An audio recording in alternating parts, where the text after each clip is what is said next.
The email that changed everything. I didn't expect anything remarkable to happen that rainy Tuesday afternoon. I was sitting at my kitchen table in the city, nursing a lukewarm cup of coffee, my inbox open and blinking with a sea of ignored listings and rejection notices.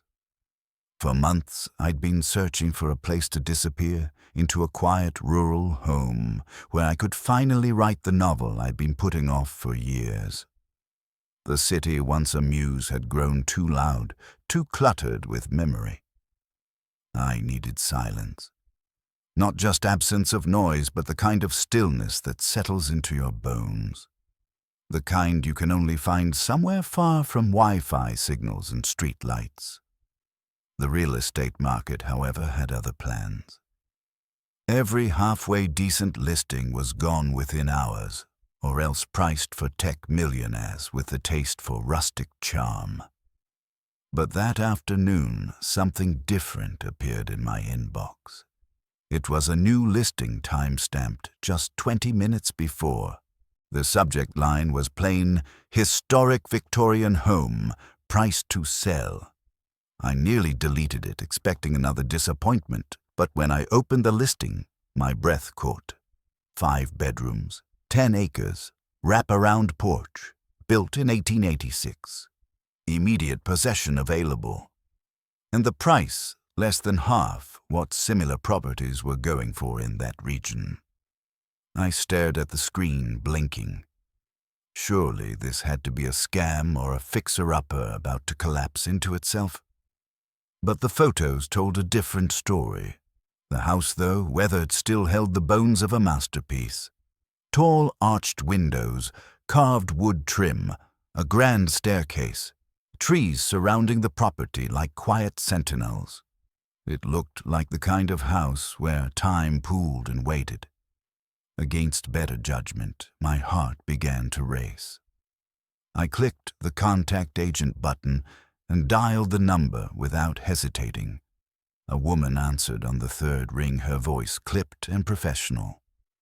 "Margaret Keller," she said. "Yes, hi. I'm calling about the Maddox Estate." There was a pause on the other end. Then, cool and composed, she said, "The Maddox Estate is a unique opportunity, but I should inform you it's being sold as is. The family is eager to complete the sale quickly." I asked why. "The last family member passed recently," she said. "The heirs live overseas. They've instructed us to liquidate the property without delay. They're not interested in maintaining it." Something in her tone made the hair on my arms rise. It was too rehearsed, too brisk. But then again I had grown desperate. And part of me, though I wouldn't admit it aloud, felt a strange pull even through the phone, as if this wasn't just a house for sale. It was a summons. I scheduled a viewing for the next morning, heart thudding with a mix of curiosity and irrational dread. Looking back, I think some part of me already knew. The story hadn't even begun, and still I could feel it. Something was waiting. A deal. Too good to question. I left before dawn the next day, a thermos of black coffee riding shotgun as I headed north on the highway. The GPS directed me off the main roads after a couple of hours, and soon I was winding through narrow country lanes flanked by skeletal trees. It was late September, but autumn hadn't yet painted the forest. Everything looked grayed out like a photograph that had faded just enough to make you feel uneasy without knowing why. When I turned onto the gravel driveway, my tires crunched like bones underfoot. The trees parted slowly, and then I saw it, the house. It stood like something out of a Victorian fever dream, 3 stories tall with weathered grey wood and gables that reached like claws into the sky. A wraparound porch hugged its frame, and the windows, though dark, seemed to watch me. I pulled up slowly, awed despite myself. No house had any right to look this hauntingly beautiful. Margaret Keller was already there, waiting beside a black sedan. She looked just like her voice, silver hair tied back in a severe bun blazer pressed within an inch of its life. She was slender, upright, and utterly uninterested in small talk. When I stepped out, she gestured toward the house, but didn't move forward. "You'll find the key under the mat," she said. I blinked. "You're not coming in." Her mouth tightened into something resembling a smile. "I've shown it 3 times this week. I know the layout well enough to guide you from here. Besides," she coughed delicately into a tissue, "I'm fighting off a cold. Best to stay in the fresh air." Something about her distance felt less about illness and more about avoidance, but I didn't press. In truth, the chance to explore the place alone appealed to me. I walked up the creaking steps, feeling the weight of the house before I even opened the door. The key turned smoothly. The front door groaned open, revealing a foyer soaked in dust and the scent of old wood mildew and something faintly sweet like rotting fruit or flowers left too long in a vase. I hesitated only a second before stepping inside. Margaret's voice drifted from the driveway. "The kitchen is to your right, then the library. Bedrooms are upstairs. Let me know when you're done." I didn't answer. I was already crossing the threshold, unaware that I had just entered a place not meant to be found, at least not by someone who planned to leave. First encounter with the Maddox house. The house welcomed me with silence, but not the kind I'd hoped for. This wasn't peaceful. It was listening. The air inside was still and heavy, as though it had been holding its breath for years. The light filtered through tall arched windows, smeared with dust, casting long, spindled shadows across the scuffed wooden floor. To the right, the parlor stood in disrepair, its wallpaper peeling like old skin. A faint outline remained where a portrait once hung, now vanished. Across the hallway, the dining room stretched long and narrow, dominated by a heavy oak table draped in a moth-eaten cloth. Chairs sat pushed back as if the last meal had ended in a hurry, or never ended at all. Following Margaret's distant directions, I explored further. The kitchen was a museum of outdated fixtures centered around an iron stove that looked like it hadn't been lit in decades. A root cellar door sat bolted in the floor. The library had shelves built into the walls, but every book had been stripped away, leaving behind only dust outlines and the occasional forgotten bookmark. The sunroom out back offered a view of what must once have been a manicured garden. Now it was a wild tangle of vines and thorned roses, beautiful in their decay. I stood there a long time staring at the chaos of it, thinking how even in neglect there was intention. The second floor had 5 bedrooms, each echoing with emptiness. One room had a cracked mirror still nailed to the wall, its reflection strangely warped. The master bedroom felt too preserved, the only space with a remaining bed, a massive 4-poster that looked far too regal to have ever belonged in this valley. I avoided the 3rd floor at first, but curiosity tugged me upward. Narrower stairs led to what must have been servants' quarters, smaller rooms with slanted ceilings. At the end of the hallway was a trap door leading to the attic. I didn't go up, not yet. By the time I returned outside, the sun had shifted. Margaret was still there, phone in hand. She looked up and smiled as I approached, but didn't come any closer. "Well?" she asked. "I'll take it," I said. It came out faster than I expected, like the words had been sitting in my mouth waiting. Margaret's smile flickered. Something unreadable crossed her face. Relief. Regret. Then it was gone. "The Maddox heirs will be pleased," she said. very motivated sellers. So was I, motivated to escape the noise of my life, the mess I had made of it. I thought this house was the solution. I didn't yet realize it was a question I hadn't dared ask, and the answer was already waiting in the walls. The walk-through and a decision. Made from the outside the Maddox house was a portrait of fading grandeur, but inside it was a mausoleum of memory. As I walked its rooms alone, I wasn't thinking of logistics or budgets. I was thinking of stories of what had happened here and what had been deliberately left behind. The structure, despite years of neglect, was solid. The floors groaned beneath my weight, but not with rot, just age. The windows let in light filtered through years of dust, casting patterns across the warped wallpaper and time-stained wood. But what gripped me more than the architecture was the feeling, subtle at first, but growing steadily stronger. The house wanted someone. Not just an owner, but a keeper, a witness. Margaret remained by her car, issuing directions like a disembodied voice. Second floor has 5 bedrooms. Master at the end of the hall. Third floor leads to the attic. No one's been up there in years. I should have been unnerved, but I wasn't. There was something romantic about the solitude, even in its decay. My imagination had already taken hold, writing desks by the tall windows, books lining the library, again maybe a garden restored with intention. I could feel my mind stretching, making room for the possibilities. By the time I stepped back out onto the porch, something had already taken root in me. Margaret ended a call and looked up. "Well," she asked. I didn't hesitate. "I'll take it." She blinked. Just for a second. Her expression wavered not in surprise, but in something subtler. "Resignation." She nodded slowly. "The Maddox heirs will be pleased. They've been trying to sell for a long time."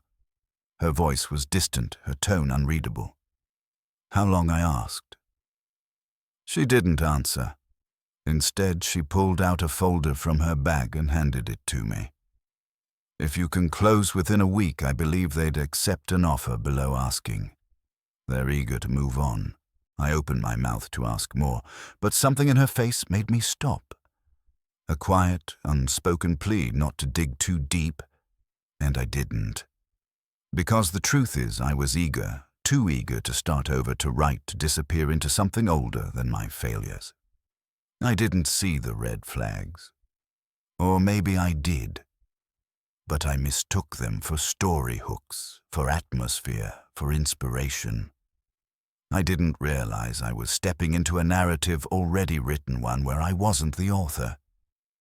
Just the next in line, a quiet start in isolation. The closing happened fast, suspiciously fast. I never met the heirs. Everything was handled through a jittery lawyer named Philip Jenkins, who flinched every time I asked about the house's history. When I signed the last document, he slid a non-disclosure agreement across the table with trembling fingers.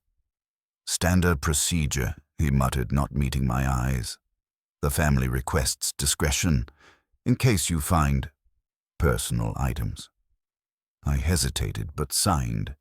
At the time, I thought it strange. Now I know it was a warning dressed as paperwork. 2 weeks later, I moved in. The days that followed were full of boxes, dust, and a strange kind of joy. The novelty of it all, a house with secret space to breathe to create it, was intoxicating. I set up my writing desk in the library, lugging in an antique oak table I'd picked up from a nearby town. The house had no internet, and my cell reception was practically non-existent. At first, this felt like a blessing. The silence was exactly what I'd longed for. I imagined the words pouring out of me uninterrupted by notifications or calls. I filled the shelves with books, hung my coat on an ancient hook near the door, and lit a fire in the library's hearth that first night, as if to christen the space. For a few days it felt like I had stepped out of time. The world shrank to the sound of wood crackling, the occasional rustle of a bird outside, and the long, thoughtful hush that filled the space between chapters. I slept better than I had in years. Until the fourth night. That's when I heard it. It was subtle at first, barely distinguishable from the groans of old timber settling into the night. But the longer I listened, the clearer it became footsteps. Slow, deliberate, directly above my bedroom. The attic. Footsteps in the attic. The first thought that crossed my mind was logical animals. Maybe a raccoon or a squirrel had found its way in, but that assumption fell apart with each careful step I heard, measured bipedal, impossibly human. I sat up in bed, heart thudding, holding my breath. The house was too old, I told myself. It creaks, it remembers. But these sounds weren't random. They moved in a straight line, crossing the floor above me and stopping directly above where I lay. I grabbed my phone, but there was no signal. I turned on the flashlight and got out of bed, slowly trying not to disturb the silence that had settled like a second skin over the house. I moved to the hallway, each board creaking beneath my bare feet. The stairwell to the third floor was narrower, steeper than the others clearly meant for servants long since vanished. As I climbed, a chill met me colder than the night air. At the top landing, the dim light of my phone fell on two closed doors, former servants' rooms, and a wooden ladder descending from the ceiling. That was new. The attic ladder was down. I hadn't been up there yet, hadn't even touched the latch, and yet there it hung inviting, or daring. "Hello?" I called out, though my voice didn't sound like mine. It was too small, too careful. No response. I stepped forward and began to climb. The wood creaked under my weight, and I half expected the whole thing to collapse. But it didn't. At the top, I swept my light across the attic. It was bigger than I expected. Sloped ceilings, dust hanging in the air like fog, trunks, old furniture, forgotten things. Nothing moved. No intruders, no animals. Just a room long untouched. But as I turned to descend, my light passed over something strange, a door. Not like the others in the house. Newer, heavier, and sealed with a thick, rusted padlock. Something in me stirred. Curiosity, sure, but also unease. Like the house had exhaled and I'd finally stepped into the breath it had been holding. The mausoleum in the woods. The next morning brought no answers, only more questions. Sunlight streamed through the library windows, doing little to dispel the chill that had settled into my bones. I told myself it had all been a dream, the footsteps, the open attic ladder, the locked door. But the unease remained. I needed to get out of the house, if only to breathe air that hadn't passed through generations of dust and secrets. I decided to explore the grounds. According to the property documents, the Maddox Estate included 10 acres. Dense woods to the north and east, sloping meadows to the south, and a long neglected orchard on the western ridge. Behind the house sat a tangled mess of overgrown roses, crumbling stone paths and weather-worn statues, what must once have been a formal garden. Even in ruin it had a kind of dignity.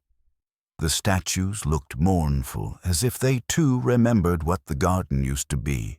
But it was the tree line at the northern edge of the property that caught my attention. There was a narrow break in the trees, barely noticeable at first. A path not man-made, but worn as if used long ago and long forgotten. Curious, I followed it. The forest closed around me quickly, swallowing the daylight in layers of shadow. The air grew colder, quieter. Even the bird song faded. After about 10 minutes, I reached a clearing, a circular patch of earth, almost unnaturally still. In the center stood a stone structure, gray and mottled with lichen, a crypt. Its entrance was sealed by a rusted iron gate, half collapsed and groaning in the breeze. Above it, just barely legible in the weathered stone, was a name, Maddox, 1887. I stepped closer, heart pounding. Peering through the bars, I could make out a stone sarcophagus in the center and what looked like smaller vaults or drawers along the walls. It was old, very old, and unlike the rest of the house, untouched by time's usual decay. It wasn't vandalized. It wasn't overrun with weeds. It felt protected, guarded, or worse, deliberately hidden. I turned to leave and nearly tripped over something half buried in the leaves. Brushing away the detritus, I uncovered a small tarnished object, a silver pocket watch. The metal was etched with intricate swirling designs dulled by age and dirt. I pried it open. Inside was an inscription. To M, some debts can never be paid. Some secrets must remain buried. SWL. I stared at the initials, trying to place them. M presumably was a Maddox, but SWL, a name, a warning, a confession. I slipped the watch into my coat pocket and made my way back toward the house, unsure of what I had found, but very certain I was only scratching the surface. The pocket watch and its warning. I returned from the woods with a strange electricity buzzing in my spine. My boots were damp with dew and soil. The pocket watch felt heavier than it should have, pressing against my ribs as I moved like it wanted to be noticed. I kept turning the inscription over in my mind. Some debts can never be paid. Some secrets must remain buried. Whoever SWL was, he had left that message for someone close. Edmund Maddox, most likely. But what debt was he referring to? What secret, and why leave the message on something as personal as a watch? Back inside the house, I felt the silence more keenly than ever. The old wood groaned underfoot. A breeze hissed through a cracked window frame, but there was something else now, a tension, as if the house itself knew I had uncovered something I wasn't meant to. I couldn't shake the feeling that the watch wasn't just a relic. It was a breadcrumb. That afternoon, I decided I was done tiptoeing. I retrieved a toolbox I'd spotted in the garden shed earlier that week. Inside, among the rusted tools and tangled wires, I found what I needed: bolt cutters. My mind kept drifting back to the attic, to that locked door. It was time. The stairs groaned under my weight as I climbed again. The attic felt darker now, even at daylight. The same dusty furniture loomed in silence. The padlocked door looked just as it had the night before, stubborn, waiting. I worked the cutters into place, jaw clenched and squeezed. The padlock snapped. I hesitated only a moment before opening the door. Inside was no hidden room, no secret passage, just a large walk-in closet lined with shelves. But what sat on those shelves nearly made me drop the flashlight. Journals. Dozens of them, each bound in cracked leather, each labeled by year. The earliest dated 1887, the same year carved into the mausoleum. I took one down at random and opened it gently. The paper was yellowed but intact. The handwriting was elegant, flowing. April 3rd, 1887. We broke ground on the house today. Lillian smiled as the first stone was laid. It will be ours. Our beginning.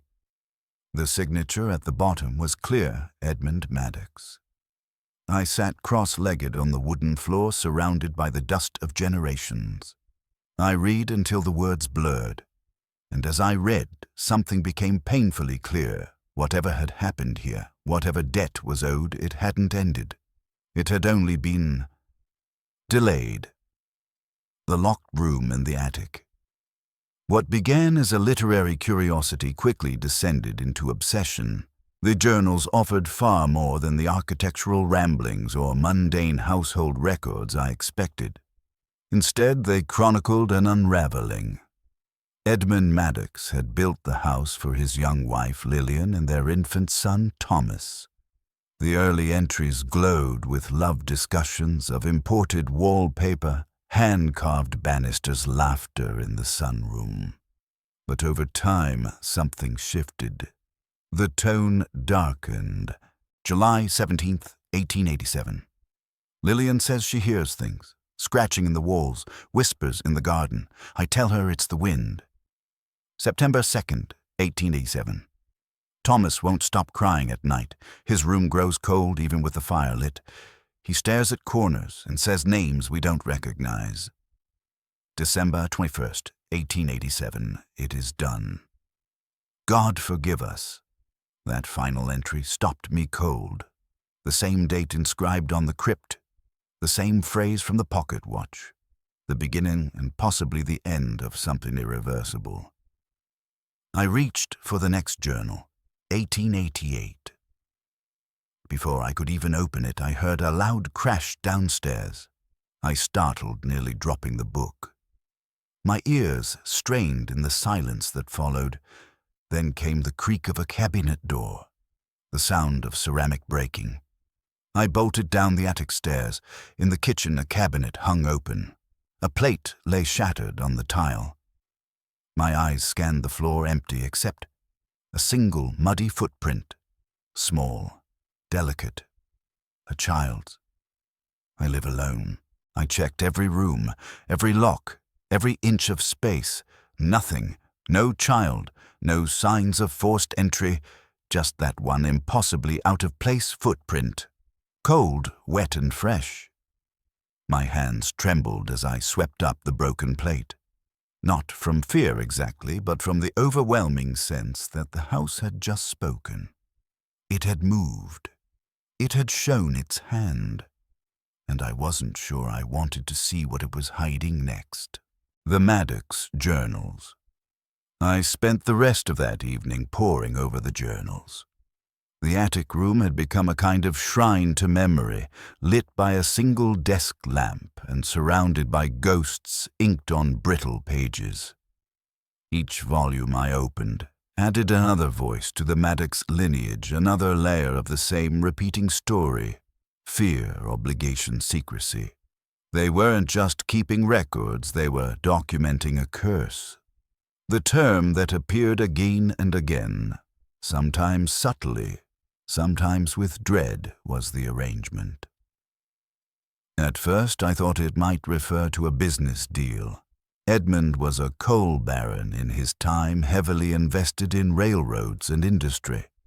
But the way he and his descendants spoke of the arrangement didn't match anything financial. There were no profits, only payments. By 1921, the handwriting had changed. The entries now belonged to Thomas Maddox, Edmund's son. His journal began with the voice of someone who had inherited something they never wanted. Father never spoke of the arrangement, but he made sure I understood my responsibilities before he passed. Now it falls to me. The boundary must be maintained. The boundary. Another word that came up repeatedly, always in the same breath as the price. I didn't understand yet what they were paying for or who had made the original deal, but it was clear they believed something had to be contained. Something ancient. Something hungry. A journal from 1943 belonging to William Maddox added another puzzle piece. We received a letter from Langford today. The usual arrangement continues, but the price has increased. Inflation touches everything, even this. Father would be appalled. But we have no choice. Langford. The initials on the pocket watch came rushing back SWL. Whoever he was, he'd been part of this for a long time. Not just a family friend, an architect of whatever binding contract had kept whatever it was inside the lines of this estate. Each decade brought a new Maddox to take up the burden. Each believed they were just barely keeping the darkness at bay until the 1970s. That's when the entries took a final, desperate tone. That's when Richard Maddox came into the picture. And that's when things began to unravel. Noises in the night. The house didn't wait long to respond to my reading. That night, sleep eluded me entirely. I lay awake in the master bedroom, the silence pressing down like a weighted blanket. At first, I told myself I was just alert, keyed up from reading too much old family drama. But when the sound started again, all doubt evaporated. Footsteps. Running this time. Up and down the main staircase, not just the attic. Heavy enough to make the floorboards groan quick enough to suggest children at play or something pretending to be children. I got up twice to investigate. Each time the house was still by the time I reached the hallway. Each time I found nothing, no open windows, no signs of intrusion. Just echoes. Then at around 3:00 a.m. came the sound that drove the fear deeper than I'd ever felt laughter. Not adult laughter, not unhinged horror movie hysteria. This was soft, delicate, a child's laughter, echoing just beyond the bedroom window. I crept to the window and pulled back the curtain. The moon hung low, casting silver light over the ruined garden and the dark tree line beyond. At first I saw nothing. Then I saw movement. A small figure, maybe 3 feet tall, darting between the trees. Too quick to follow. Too silent to be anything living. Just a flicker there, then gone. I threw on jeans and grabbed a flashlight driven by something I still don't understand. I needed to prove to myself that it was all in my head, that it wasn't real. But it was real. Outside, the air was thick and cold despite the early fall season. I swept the light across the grass, across the trees. No sound, no shape. Just the stillness of nature that no longer wanted to claim this land. Then just as I turned to go back inside, I saw it. A white wooden cross, no more than 2 feet tall, driven into the ground near the edge of the woods. Its paint was peeling but clearly once cared for. It bore no name, no dates. Just silence. Then I noticed another. And another. 7 in total. Identical. Arranged in a loose line at the forest's edge, as if marking a grave or a barrier. I felt a chill so deep it froze my breath in my chest. I turned and ran back to the house, slamming the door shut behind me. 7 crosses. 7 children in the mine collapse. Whatever the Maddox family had been trying to keep out or keep in it had something to do with those crosses. And maybe they weren't working anymore. The 7 crosses. I returned to the attic at first light, the journals calling to me with a gravity I couldn't resist. My fingers trembled as I flipped through Richard Maddox's entries. The handwriting changed over time from neat and confident to jagged, chaotic ink smeared by what might have been shaking hands or panicked tears. October 14th, 1971. The payments are no longer sufficient. It wants more. Last night I heard scratching at the windows. All of them, even the 3rd floor. How is that possible?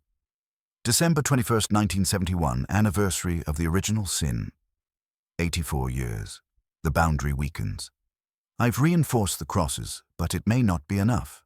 I don't know what more I can do.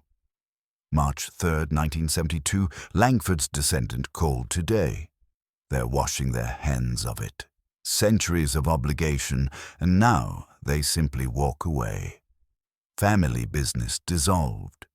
Final payment enclosed, as if money was ever the real currency in this exchange. The final entry was brief. Just 4 words, God help us all. After that silence. According to the property records, the house had stood vacant ever since. Richard Maddox moved to Arizona, died in 1980. The estate passed through uninterested hands until it landed, of all people, on me. The journals weren't just a record of decline. They were a warning. A relay baton passed between generations, each more desperate than the last. And now it was in my hands. That night the house came alive with noise. The usual creaks were replaced by pounding, footsteps that raced across ceilings, doors that slammed shut on their own windows that rattled without wind. I heard weeping, high-pitched, mournful. A child's voice crying out. I sat in the library all night, fire-blazing eyes fixed on the door, waiting. The arrangement was broken, the boundary was failing, and I was running out of time. Dr. Harrison's revelation. The following morning I left the house with no plan other than to not be there. My head throbbed from sleeplessness, and my hands still trembled when I held the journal with Richard Maddox's final entry. I needed answers, real answers, not spectral whispers or cryptic notes from a family long dead. I drove into the nearby town, a sleepy place with a central square and storefronts that hadn't changed in decades. The library was a grand red brick Carnegie building that smelled of paper polish and disuse. Inside, I found an elderly librarian, her hair pinned in a tight gray bun, her glasses nearly falling off her nose. When I mentioned the Maddox Estate, her entire posture shifted. "You're living there?" she asked, eyes wide. I nodded. She pressed her lips together as though restraining a dozen things she wanted to say. Instead, she said, "You should speak to Dr. Harrison. He's our local historian, knows more about the Maddox family than anyone alive." She pointed to a building across the square, a small office with green shutters and a rusting sign that read, "Harrison Historical Consultancy." Dr. Walter Harrison greeted me with the warmth of a grandfather and the intensity of someone who had seen too much. He wore suspenders over a flannel shirt, and his white hair curled like smoke around his ears. Books and yellowing documents were stacked in precarious towers around the room. When I told him where I was living, he went still. "The Maddox place," he said. "Well, well. Didn't think anyone would ever live there again. Sit down, son. We've got some catching up to do." He poured me coffee, then leaned in. The Maddox family's been in that region since before the Civil War. They owned landmines, timber, even a small factory in the 20s. But what they were most known for was their secrecy. He lowered his voice as though the walls might overhear. "Edmund Maddox, the one who built your house, he was a brilliant businessman. But there were rumors, strange ones, that he made his fortune by cutting deals no other man would make. Not just with rail companies or coal barons. With other things." I raised an eyebrow. "Superstitions, of course," he said quickly. "But persistent ones. Accidents on his land. Workers disappearing, children dying. Then came the mine collapse in 1887. That made me sit forward. What about its 7 children, all from the same family? The Rileys, immigrants, dirt poor. They were living on Maddox's land when the mine caved in. The story goes the kids were bringing their father supper. They got caught in the collapse. Bodies never recovered." I felt my stomach drop. 7, I asked. "You're sure?" Positive, Harrison said grimly. "Though the official record claims they were buried in town, but you want to hear something strange." He didn't wait for an answer. "Some people say Maddox buried them on his own property. Guilt, maybe.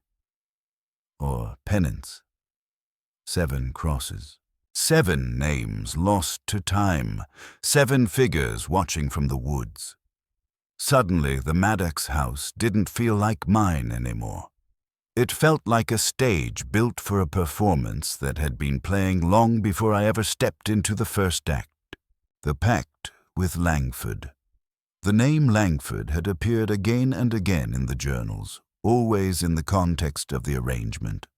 Dr. Harrison knew the name too. Samuel Langford. He wasn't from around here. Moved in sometime in the 1880s. Opened a law office. Quiet man, well-liked, and for some reason he handled all of Maddox's affairs. Just Maddox, I asked. Dr. Harrison nodded. Only Maddox, for generations. Until the firm closed in the early 70s, Langford had a son, then a granddaughter, I think, but the family vanished after that. Just packed up and left. It matched what I had seen in the journals. Langford wasn't just a legal advisor, he was something else. A facilitator, a gatekeeper, perhaps even a participant. I remembered the initials etched in the pocket watch, SWL, Samuel W. Langford. It was clear now this man hadn't just drawn up contracts. He'd been the architect of something darker. Something that required journals and crosses and secrecy, so binding that generations of a family would rather flee than face it. Back at the house, I combed through the journals with new focus. Langford was mentioned in correspondence, sometimes referenced as the man who knew what must be done. One letter, undated but brittle with age, stood out. Langford assures me the boundary holds. The arrangement remains valid. So long as we honor our end, they will remain within. They, never named, never described, just they. And what was the Maddox family offering? What were the payments referenced in each generation? By the time I closed the last journal, my hands were shaking. Langford's family had been the custodians of a pact with something inhuman. And when they walked away in the 1970s, Richard Maddox was left to face the consequences alone. But now he was gone, and I was in his place, the real cause of the collapse. What if the mine collapse had never been an accident? Back at the bed and breakfast, I connected my laptop to the shaky internet and searched for December 21st, 1887. The date scrawled in Edmund's journal. It is done. God forgive us. After nearly an hour of searching through old digital archives, I found it. A local newspaper, the Andover Gazette, from December 23, 1887. The headline read, "Tragedy at Maddox Mine. 7 children lost in tunnel collapse." The article confirmed the basics. The Riley children had entered the mine that evening to bring food to their father and were caught in a sudden collapse. Attempts to retrieve their bodies failed.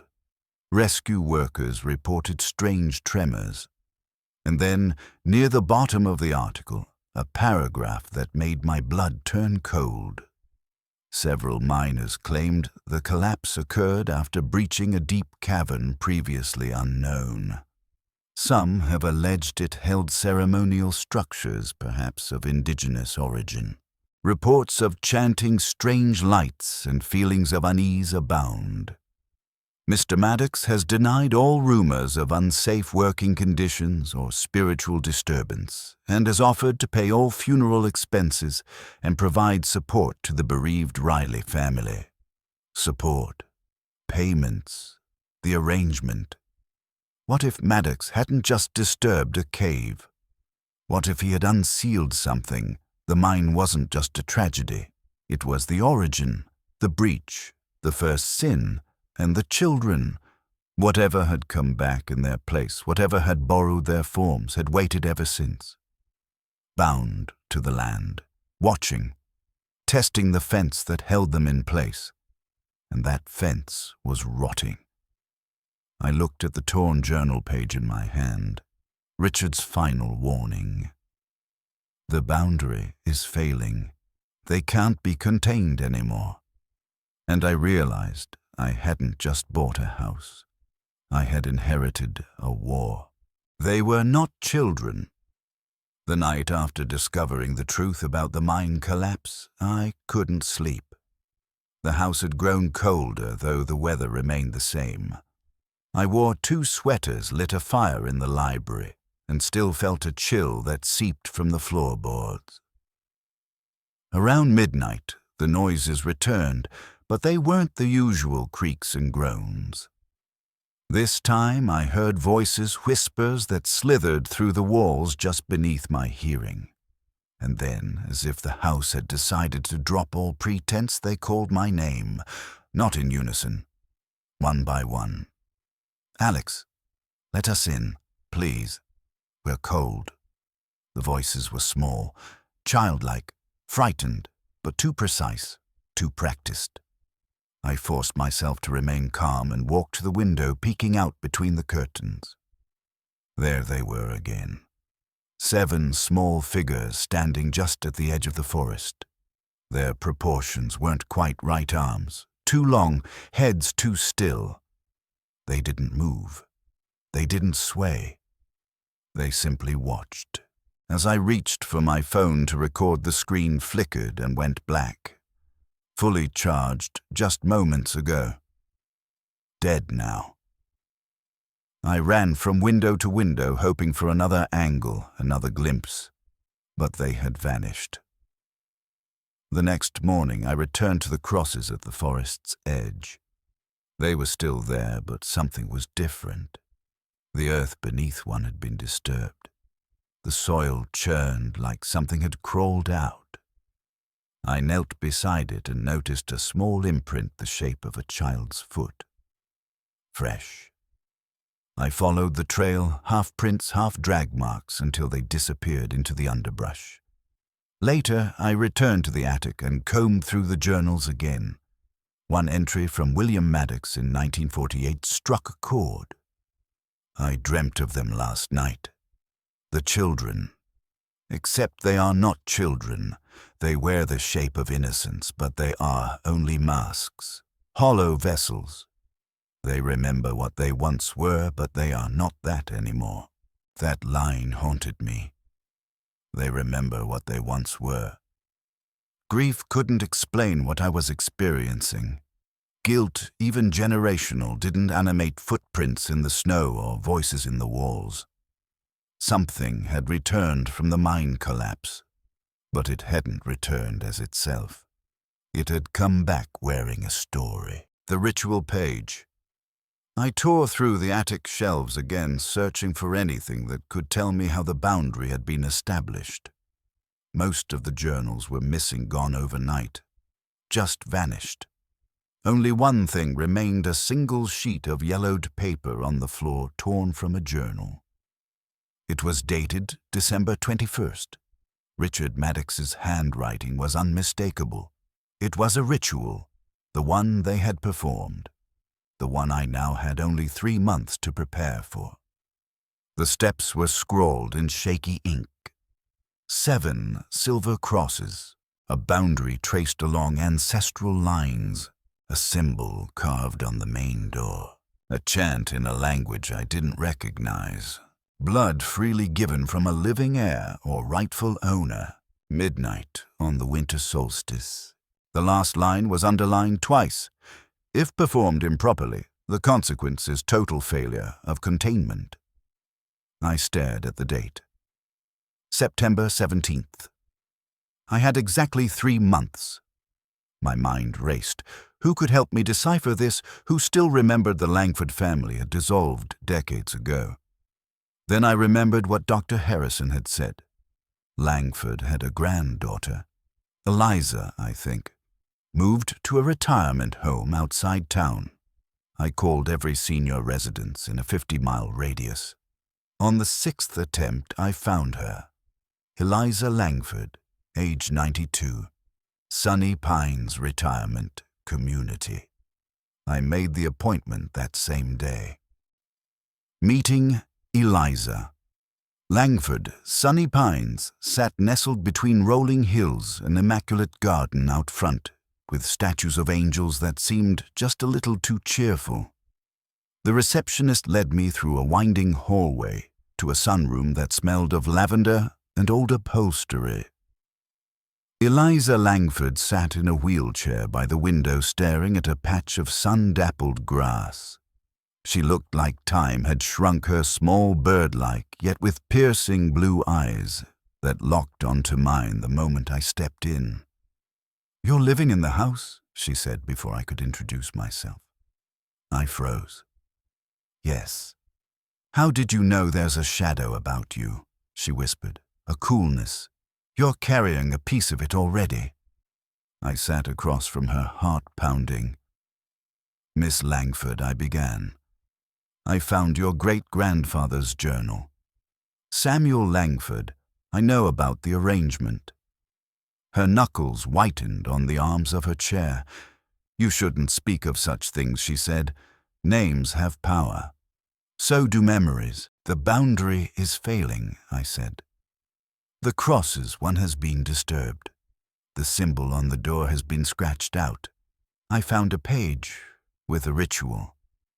She closed her eyes, and for a moment I thought she might refuse. Then she whispered, "We tried to maintain it. For generations, my grandfather, my father, me, but the price grew steeper every year. At first just blood, then sacrifices, then—" She trailed off. "Children?" I asked. She nodded, slowly, with shame.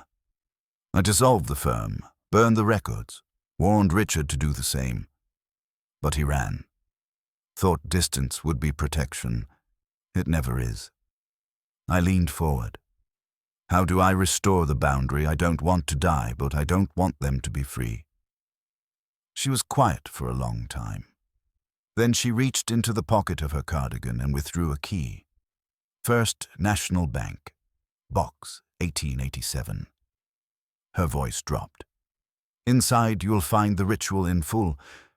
But understand this, once you start down this path, there is no leaving.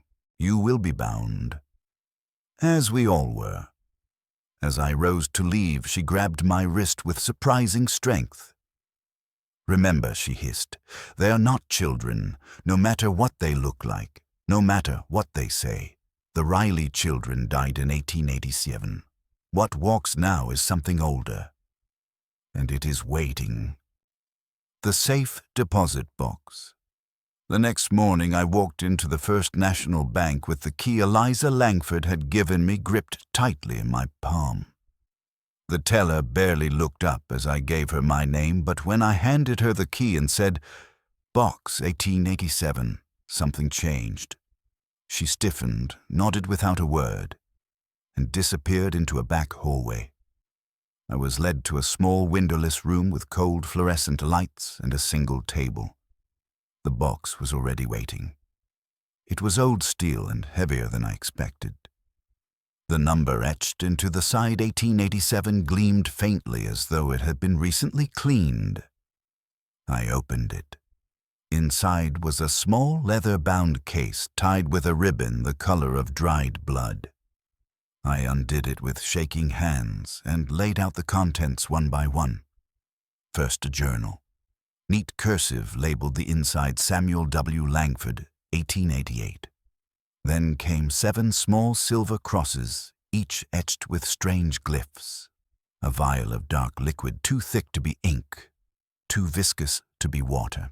And last a dagger, ornate, old. The handle was bone-carved with symbols I didn't recognize. The blade had strange etchings along the flat edge, some kind of language maybe older than Latin. I opened the journal. It wasn't just a recounting, it was a manual. Langford had documented everything: the history of the breach, the nature of the boundary, and most importantly, the steps required to renew the arrangement. The boundary, it seemed, was not eternal. It had to be reinforced annually and strengthened every solstice.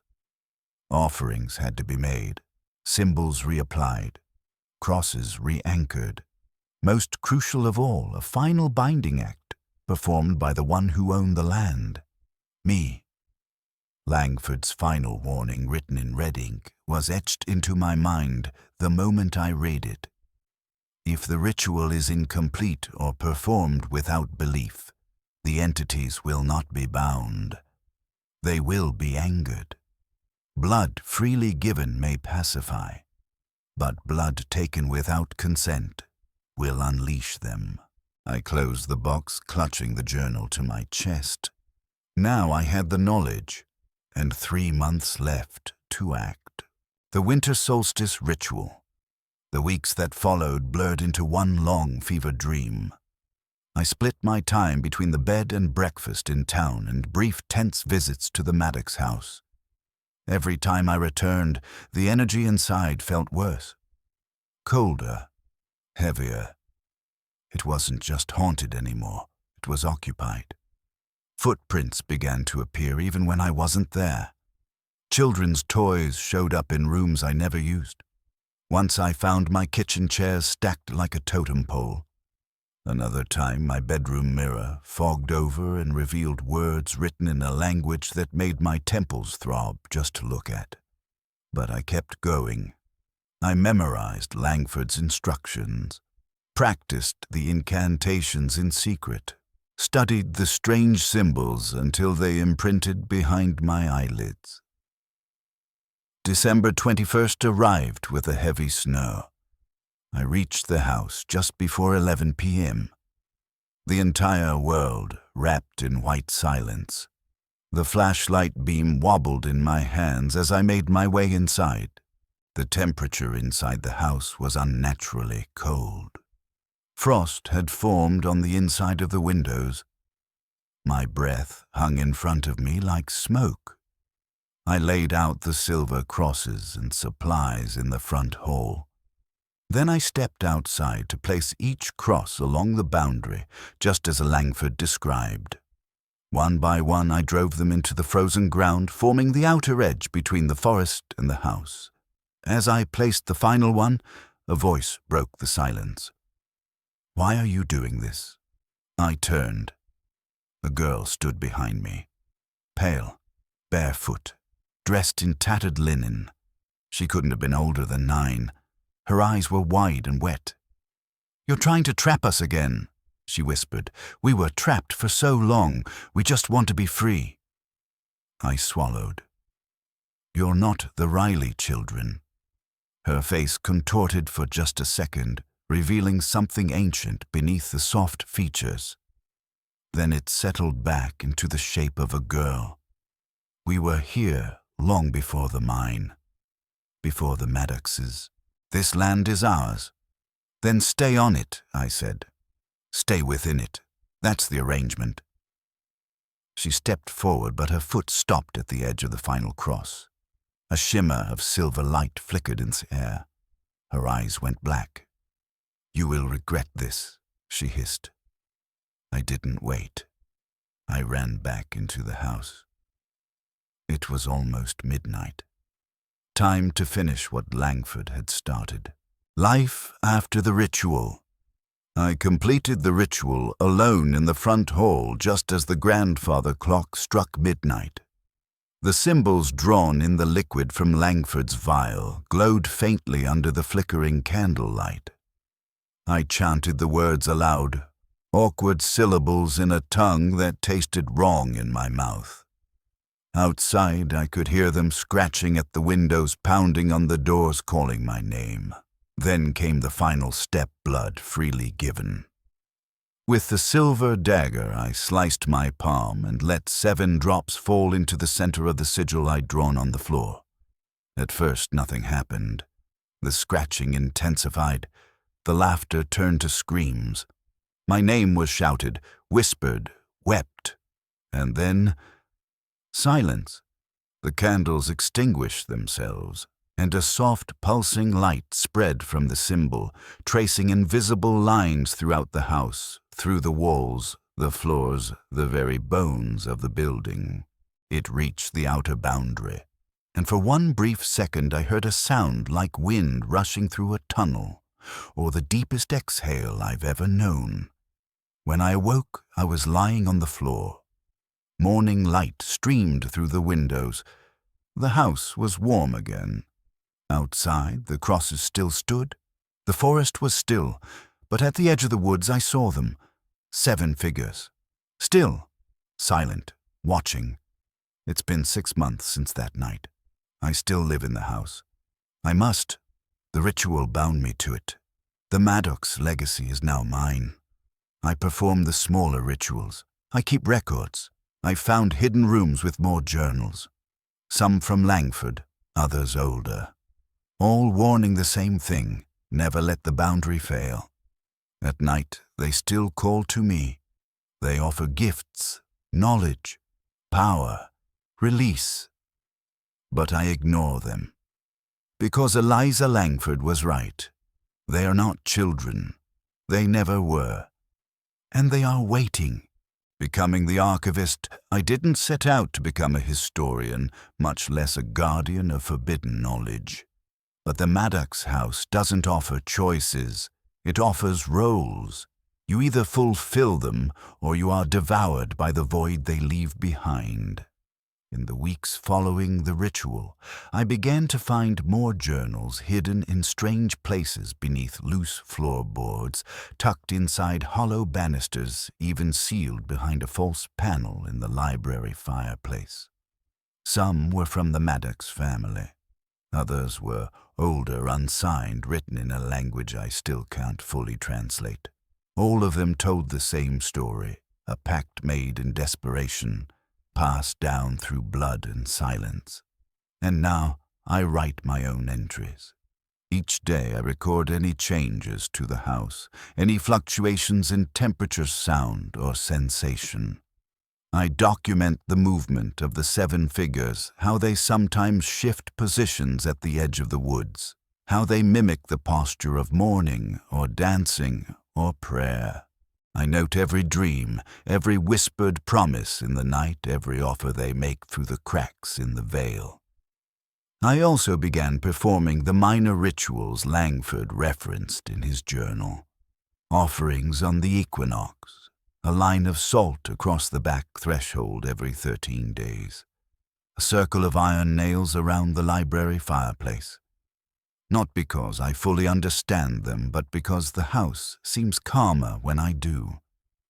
At first I thought I might leave after the solstice. Walk away, sell the house, let someone else deal with it. But that's not how this works. The ritual didn't just contain them, it bound me to the property, to the pact, like Edmund, like Richard, like every heir before me. And if I abandon it, if I refuse to continue the rites, they will escape. They are patient, but they are always watching. Sometimes I wonder if I was chosen, not randomly, but summoned. The house had sat unsold for decades. Then the price dropped. Then the email came. Then Margaret Keller, the agent, who never once stepped inside. Was this a trap or a baton passed into my hand the moment someone else grew too old to carry it? I'll never know.